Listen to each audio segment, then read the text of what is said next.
and this is the array pattern, and this is the required resultant pattern with respect to the sine function. Okay, why? Because you see here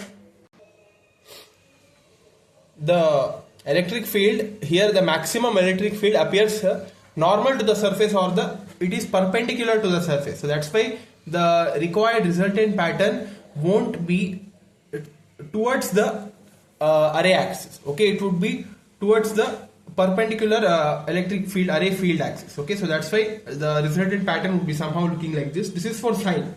Okay, so in the same example, what I've done is I've taken this field for cos phi. Okay, with an angle of cos, E naught is equal to E naught dash cos phi. Now what the pattern would be looking like, we see here. So this is the pattern here for cos. In this way it would be looking like. This is the array pattern. Array pattern I've kept it constant for both of them, for sine as well as cos.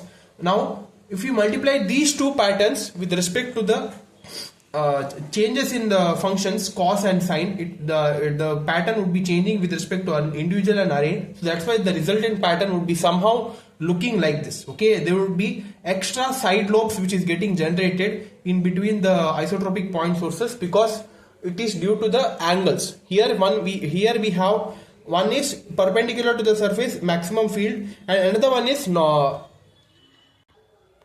the surface. So here the field is present even in the perpendicular surface as well as along the surface. So resultant pattern would be spreaded up in such a way that we would be getting the lobes. That is, here we have 2 lobes, right? It would be added up and we would be getting 4 lobes, because we have seen that in the pattern multiplication the angles are getting added. So that's why if these 2 lobes are generating 2 angles, so 2 plus 2 4, so there would be 4 lobes which are getting generated in the resultant pattern. So this is for cos function and sine function. With respect to this, I've told you for 2 point sources how we could be multiplying the patterns. So this could be done for n number of point sources also, and we would be getting the different patterns generated based on the number of point sources. Okay, so that I'm not doing it. If time permits, I'm going to show with different set of examples. Okay, yeah. So yeah, that's all for this video, guys.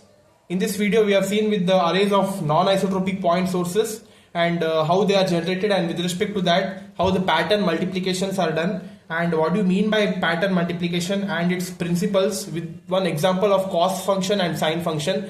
With respect to the angles, we have seen the pattern multiplication with respect to individual and array patterns. Okay, yeah, so that's all for the video, guys. Like this video, subscribe to our channel, keep supporting us. We'll see you in the next video. Thank you.